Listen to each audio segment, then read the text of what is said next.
let's start with the first question. Sure. So, how could you tell us, or could you tell us brief about your story? Okay.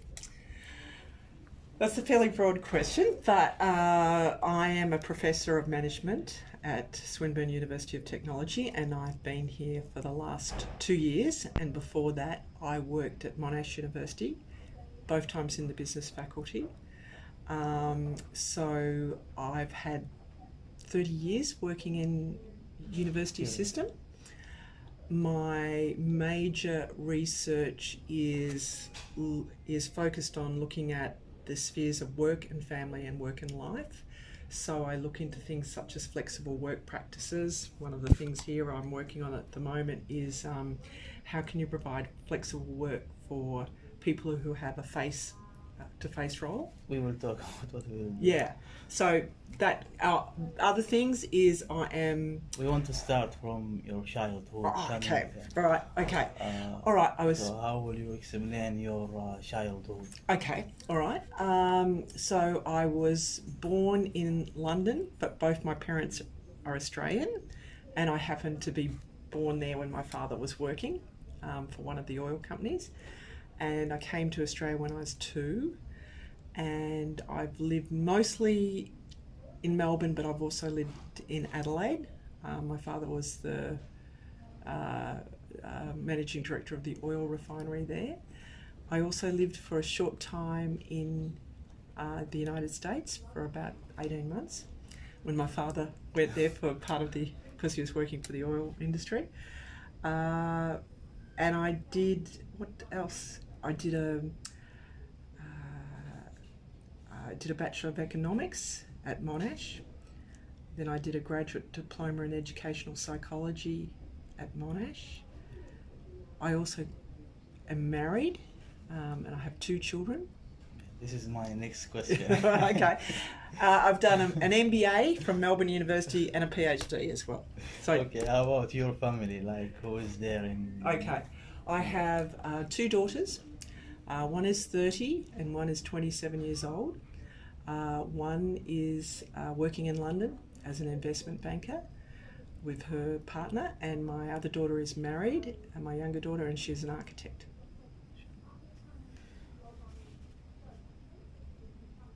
Okay, why or who inspired you in the most in your life? I think my father, actually. Yeah. My father always had very responsible jobs, but he always took the time to encourage me to either do the best or to study or to do the best in the job that I was in. So he's passed away now, but I think of anybody it would be my father. What is he working? He was an engineer originally, but he worked in the oil industry, and he always was a senior manager. Yeah. Why did you choose teaching as a profession? Okay.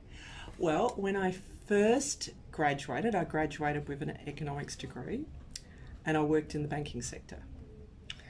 And I probably did that for about 4 or 5 years, and then I had the opportunity to do some part-time evening teaching at Monash, and I took it and I liked Like it. a research assistant? Not a research assistant, we'd call them a sessional teacher, somebody who come in for 2 hours. And I really enjoyed it. And also, I come from a family of teachers. So my mother was a teacher, but she taught in high schools. My grandmother was a teacher. My grandfather was a teacher. So I have a link to it. Yeah. Okay. So when you was young, you want to become like a teacher. This is your goal. I have to say I probably didn't know when I was younger what I wanted to do. It was something that as I became an adult, I realised that was something that I wanted to do, if that makes sense. Yeah. I gather you love conducting research, especially in social impact. Mm-hmm. So why social impact? Because I want to do research that's going to have an impact on people, that's going to be meaningful. And I never wanted to just do research for the researcher's sake. And I suppose because I had a lot of issues with combining work and family and work and motherhood myself, I wanted to see if I could look at those relationships and look at how we could make it better. I read your profile on the university page. Mm. It's interesting to see that most of your work is related to equity and diversity. Mm-hmm. Could you reflect something on that? In what way? How would you like me to reflect? Like which research? Okay. Well, I suppose it comes back to I'm interested in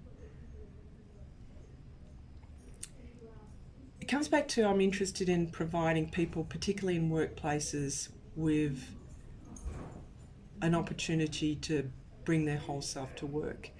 And so we all have different backgrounds. It could be in terms of our gender, it could be in terms of our work experience, it could be in terms of our religion, it could be in terms of our community involvement. So I think it's really important that we can draw upon those different experiences, but also respect those differences and bring them into the workplace. Okay, is it personal question? Mm-hmm. As a woman, how it different to manage work and family and life? I think it is different for men and women, and I think even in a country such as Australia, which has many, has a Western perspective on women's role in the workforce, it's still women that, particularly when children are very young, that take care of those children. So trying to combine that with working is difficult to do. I was lucky that my mother-in-law was always very helpful. So when I first went back to work after having children, I only worked part-time, and then, which is a very common experience in Australia. Most women in Australia, when they first have children, work part-time. They don't go back full-time. In fact, Australia has probably one of the highest levels of part-time workers in the world, apart from the Netherlands. Because of this, or? Yeah, it's the way Australians manage that work-family tension, if you like. And most men work full-time when they have children. Very few take time off, although we're seeing a little bit of difference in that now, where there's much more generous parental care for both men and women in terms of the leave they can take from work. Is there any shortfall in your life that have restricted you to reach the place you are in right now? If anyhow, Yeah. did you overcome that? Okay.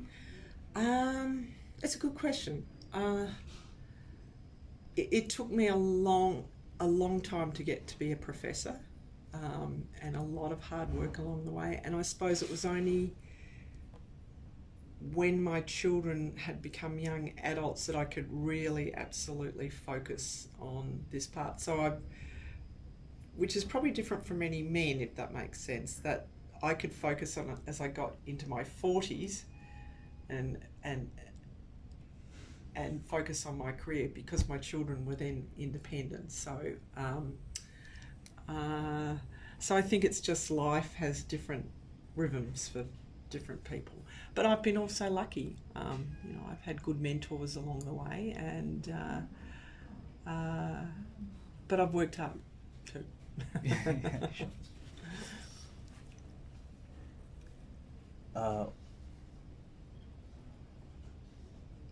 Is there anything that you currently connecting research on or writing any journal paper? Mm-hmm. Yes, I have many things that I work on. and probably there's quite a few. So one of the things that I'm working on at the moment is looking at female doctors who work as general practitioners in the community, general practitioner doctors, and looking at how they combine work and family, and how their work is often difficult in terms of that. And there is also, without going into it a lot of detail, a lot of gender differences between who sees a female doctor versus who sees a male doctor. I'm also working on a paper looking at how to be resilient in workplaces, which is becoming more important as change is constant, and so people are having to respond to that change. So what can organisations do to help people become more resilient? I'm also working on a paper looking at police and what causes stress for police men and women.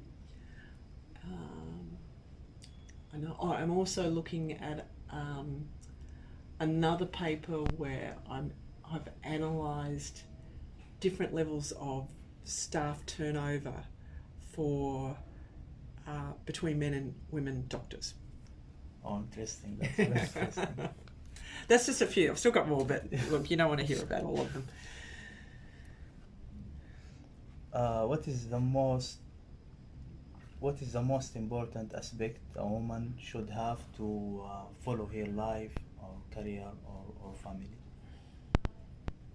I don't know whether I've always done it right. I think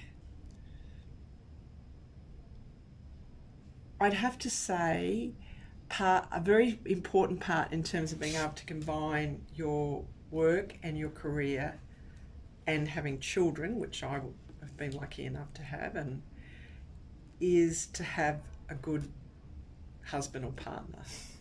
Somebody who respects what you do, who also contributes. My husband is a lawyer, but he came from a family of 6 boys, and now he has all women surround him, so his 2 daughters and me. But he's always been supportive of my career. He's always helped around with the children, and we have a very equitable way that we do things. So I think that's important. But the other thing is enjoy the moment. Enjoy your children when you have them, because they're only little ones. But it doesn't mean that you can't also concentrate on yourself sometimes. Thank you very much. And I will tell my wife about that. Because we was talking about that exactly. Was she? About you need to support me and something like that. It is. I'm really lucky. I've been very lucky with my husband, and he's supportive, and we've been married now for 34 years. 34 years. We got married very young, but we've been married for 34 years, and I'm very, very lucky that I have him. And he is lucky. Oh, that's very nice of you to say. Okay. Lastly, what do you have to say to our readers about inspiration and success or failure in the life? I can remember hearing a presentation by oh God, who was the guy who headed up Apple and he passed away? Oh God, what's his name? This is terrible. Can't think of his name. Anyway, in that presentation, he said, if you go for too many days and you know, or weeks or months on end, and you're finding that you're not doing something that you enjoy, or it's becoming just you don't like it, then you should really look at making a change. And I think that's an important thing. All jobs, all parts of life have bad down bits, but if it's like that all the time, then you've got to look at how you can change it to make it better, because you're only on this planet for a relatively short time, and you want to make the most of it while you're here. Cool. Thank you very much. Really, thank you very much Okay. for your time. That's all right. I hope you get to write a reasonable article. Now,